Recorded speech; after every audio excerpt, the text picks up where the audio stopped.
आलीदेखि तालीसम्म, गोठदेखि ओठसम्म, आवाज विहीनको आवाज, यो हो कृषि टेलिभिजन। हामी छौँ 24 घण्टा तपाईको साथमा। नमस्कार, म कपिल खड्का।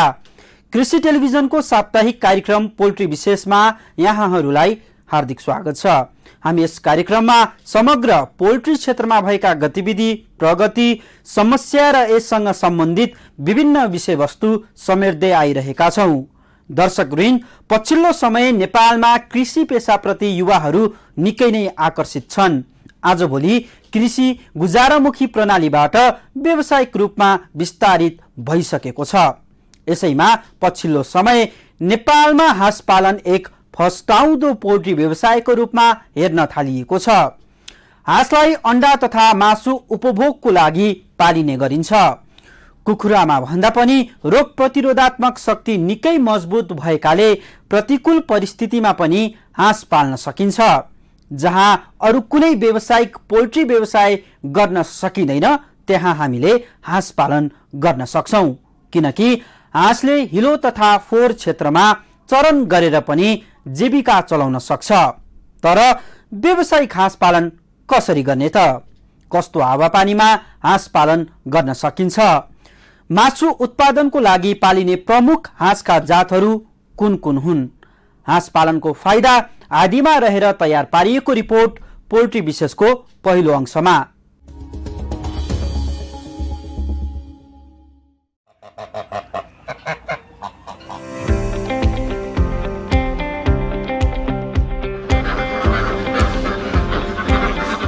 हाँस एन्टिडे परिवारमा पर्ने चराहरूको प्रजातिको साझा नाम हो। यस अन्तर्गत राजहाँस तथा पानी हाँस पनि पर्दछ। हाँसलाई न्यायको प्रतीकको रूपमा पनि लिइन्छ। हाँस अन्डा, मासु तथा प्वाकको लागि पाल्ने गरिन्छ। कतिपय अवस्थामा यसलाई शोख तथा सजावटको लागि पनि पाल्ने गरिन्छ। हाँस अन्डा तथा मासुको लागि पालिन्छ।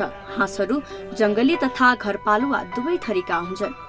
प्राय तराई क्षेत्रमा थारू तथा अन्य समुदायले आफ्नो घरायसी प्रयोजनका लागि थोर बहुत मात्रामा हाँस पाल्ने गर्दछन्।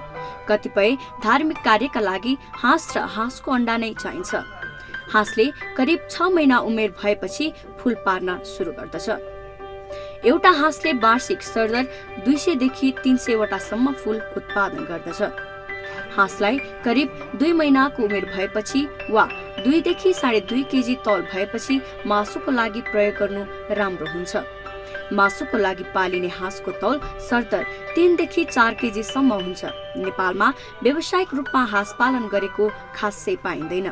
नेपालमा सर्वप्रथम सन् 1970 मा हेटौडा माछा विकास फार्ममा हंगरीबाट प्याकिङ हाँस आयात गरी सरकारी स्तरमा हाँस पालनको विकास गरिएको हो। पानी जम्ने घोल जग्गा, खोला, नदी, ताल तलैयाको किनारा आदिमा हाँस पालन व्यवसाय सफलतापूर्वक गर्न सकिन्छ। पोखरी तथा पानीमा हाँस पौडिने भएको हुँदा प्रशस्त व्यायाम हुन्छ र चाँडै बढ्छ। साथै हाँस सफा र स्वस्थ पनि रहन्छ। मध्य पहाड तथा तराई क्षेत्रमा हाँस पालन गर्न सकिन्छ। हाँस पालन गर्न पोखरी नै हुनुपर्छ भन्ने छैन। पोखरी नै नभएको ठाउँमा पनि हाँस पालन गर्न सकिन्छ। तर पोखरी नभएको ठाउँमा अटुट रूपमा पानीको व्यवस्था गर्नुपर्दछ। हाँसले पानी पिउँदा टाउको डुबाउने र थुथुनो सफा गर्ने हुँदा पानी पिउने भाँडो चल्लाको लागि करिब 3 इन्च र वयस्कको लागि 6 इन्च गहिरो हुनुपर्दछ। पेकिन, रवाकी क्याम्पवेल, इन्डियन रनर आदि हाँसका उन्नत जातहरू हुन्। अन्डा उत्पादनको लागि पालिने मुख्य हाँसहरू खाकी, क्याम्पवेल र इन्डियन रनर हुन् भने मासुको लागि पेकिन, मस्कोबी, एलिसबरी जातका हाँस प्रमुख मानिन्छन्। हाँसको भाले तथा पोथीहरूको रङ अलग अलग हुन्छ। भालेको आवाज केही धोत्रो हुन्छ, तर पोथीको स्वर चर्को तथा तीखो हुन्छ। हाँस 5 देखि 6 महिनाको उमेरमा वयस्क हुन्छ। वयस्क पोथीको तौल 2.25 किलो र भालेको तौल 2.5 किलोको हुन्छ। स्थानीय हाँसले 60 देखि 70 वटा र विकासशील उन्नत हाँसले 1 वर्षमा 300 वटा भन्दा बढी अन्डा पार्दछ। हाँसलाई अन्डा पार्नका लागि करिब 1 फिट लम्बाई, 1 फिट चौडाई र 1.5 फिट अग्लो आकारको बाकस बनाइदिनु पर्दछ।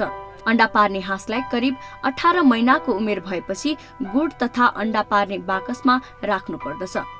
पोथी हाँसहरूले बिहानी पख ओथारोमै फूल पार्दछन्। त्यसैले करिब 9:30 बजेसम्म खोरमा नै थुनेर राख्नु पर्दछ। हाँसले 21 देखि 28 दिनसम्म अन्डा कोर्लेर चल्ला काट्दछ। अन्डा कुखुराको भन्दा केही ठूलो, करिब 68 ग्रामको हुन्छ।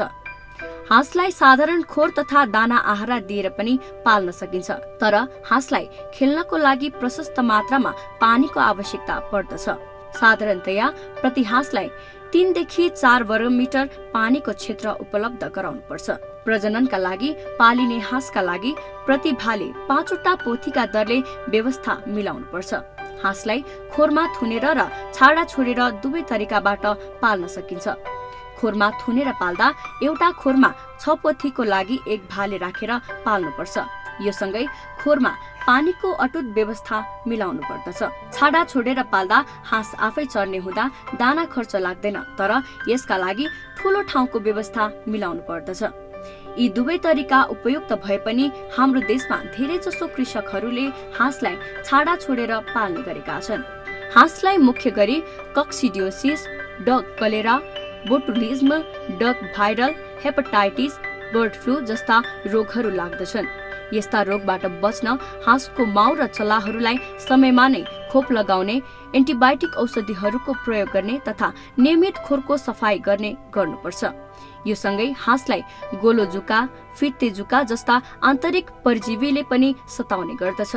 यसका लागि समय समयमा पशु स्वास्थ्य प्राविधिकसँग सम्पर्क गरी एल्बेन्डाजोल जस्ता औषधि खुवाउनु पर्दछ। रोगको पुष्टि भइसकेपछि रोग देखा परेको ठाउँदेखि 3 किलोमिटर क्षेत्रभित्रका सबै हाँस एकैपटक नष्ट गरी त्यसलाई वैज्ञानिक तरिकाले तह लगाउनु पर्दछ। साथै त्यस क्षेत्रभित्रका हाँसको मासु, अन्डा, मल र खोर समेत व्यवस्थित तरिकाले नष्ट गरी तह लगाउनु पर्दछ। त्यसैले अनावश्यक मानिस तथा सवारी साधनलाई हाँस पालन गरेको क्षेत्रमा आउन दिनु हुँदैन।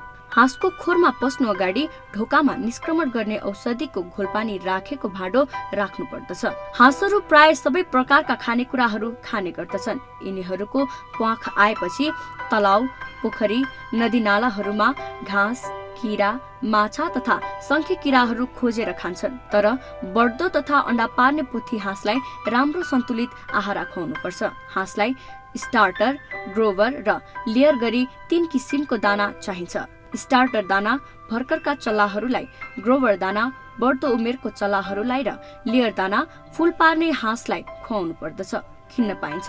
यसबाहेक गाउँघरमा पाइने स्थानीय कच्चा पदार्थहरूबाट आफैले पनि हाँसको दाना बनाउन सकिन्छ।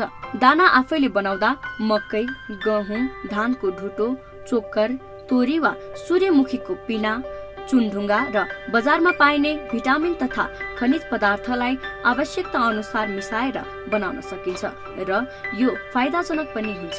हाँसलाई सुक्खा धुलो दाना खुवाउनु भन्दा दानालाई पानीमा मोलेर खुवाउनुपर्छ। यसो गर्दा हाँसलाई निल्न सजिलो हुन्छ। हाँसलाई हरियो सागपात र घाँस पनि खुवाउन सकिन्छ। हरियो सागपात र बर्सिम जस्ता घाँस खुवाउनाले यसबाट भिटामिन तथा मिनरल प्राप्त हुन्छ। यसरी घाँस खुवाउनाले दानाको मात्रा कम लाग्ने हुँदा खर्च पनि कम हुन्छ। साथै फूल पार्ने हाँसको दानामा सिपी र चुनढुङ्गाहरू पनि मिसाउनु पर्छ। यसरी मिसाई खुवाउनाले हाँसको पाचन प्रक्रियामा सहयोग मिल्छ र अन्डाको बोक्राको गुणस्तर पनि वृद्धि हुन्छ। विशेष गरेर नेपालका तराईका जिल्लाहरूमा व्यावसायिक हाँस पालन प्रवृत्तिको राम्रो सम्भावना रहेको छ।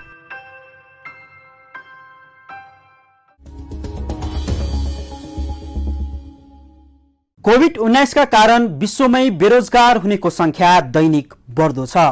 नेपाल पनि बेरोजगारको समस्याबाट अछुतो रहने कुरा रहेन। विदेशमा रोजगारमा व्यस्त नेपाली युवाहरू पनि कोरोना कहरमा रोजगार घुमाएर घर फर्कने क्रम बढेसँगै बेरोजगारी समस्या चुलिँदो छ। यस्तो अवस्थामा बर्दियाका एक युवाले भने आफै व्यवसायी बनेर अरूलाई पनि रोजगारी दिएका छन्। गुलरिया नगरपालिकाका 25 वर्षीय युवा सहरुन आलमले बर्दिया जिल्लामै पहिलो पटक व्यवसायिक हाँस पालन सुरु गरेका छन्। चाइनिज प्याकिङ जातको 600 चल्लाबाट उनले हाँस पालन सुरु गरेका हुन्। यो रिपोर्ट हेरौं।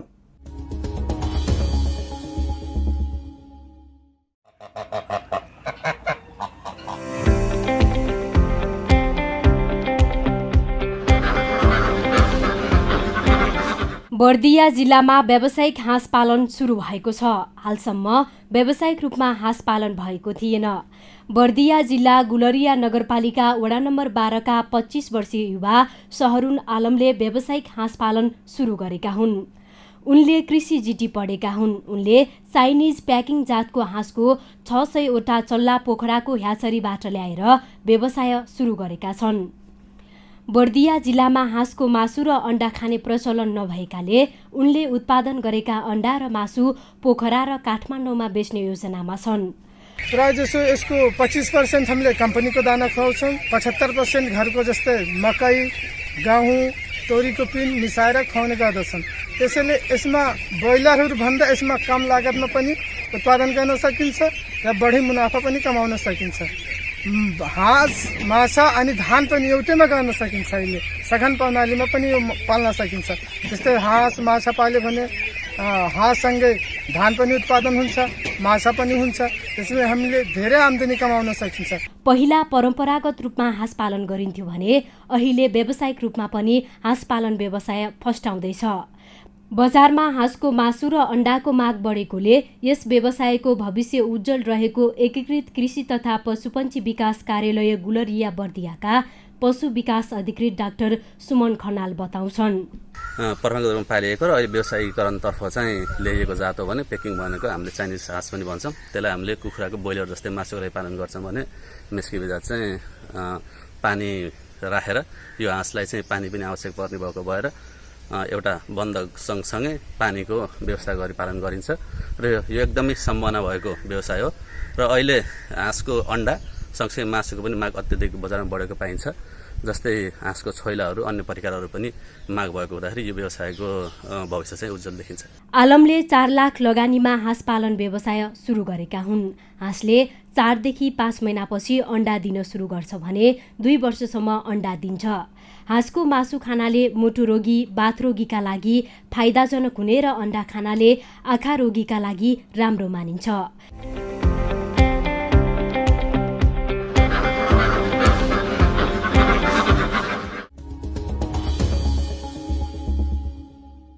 कुखुराको लागि उपयुक्त नहुने नदी किनारका क्षेत्रहरू, पानी जम्ने स्थानहरू, धाप भएको जमिनहरू आदि हाँसको लागि असाध्यै उपयोगी हुन्छन्।